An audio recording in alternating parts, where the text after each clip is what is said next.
December 2021, an open-source vulnerability shakes the global digital ecosystem. Log4Shell, hidden in a widely used library, allowed attackers to take control of millions of systems. But did you know that this disaster is a symptom of a deeper issue, the lack of resources in open source? What if this vulnerability could have been prevented? Log4j is an open-source library maintained by a handful of volunteers. Yet, it is used in millions of projects worldwide. This imbalance between its importance and the available resources created an environment where a critical vulnerability like Log4Shell went unnoticed. Log4j's maintainers did not have the time or resources to detect or fix such an issue before it caused widespread damage. This was not a technical failure, but a direct consequence of underfunding and lack of support for open source. When the Log4Shell vulnerability was discovered, exploit scripts quickly spread online. Critical infrastructures like Amazon Web Services, Microsoft Azure, and even games like Minecraft were targeted. But many companies did not even know they were using Log4j. Why? Because it was often a transitive dependency,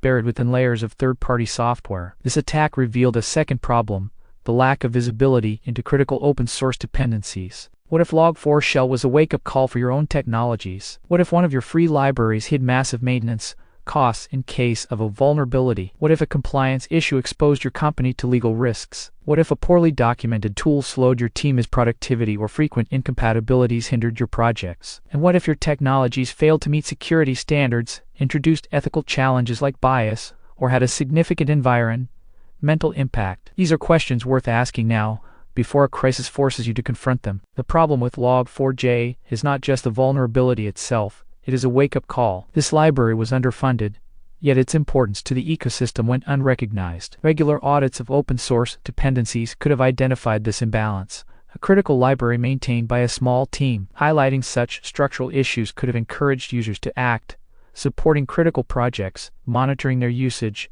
and anticipating risks. The solution is shared vigilance. Open source belongs to everyone, but its security depends on all of us. Log4Shell revealed a fundamental problem. Critical libraries left to fend for themselves. But by auditing our dependencies and supporting maintainers, we can prevent future disasters. Cybersecurity is a shared responsibility. Let us protect open source together. Start auditing your projects.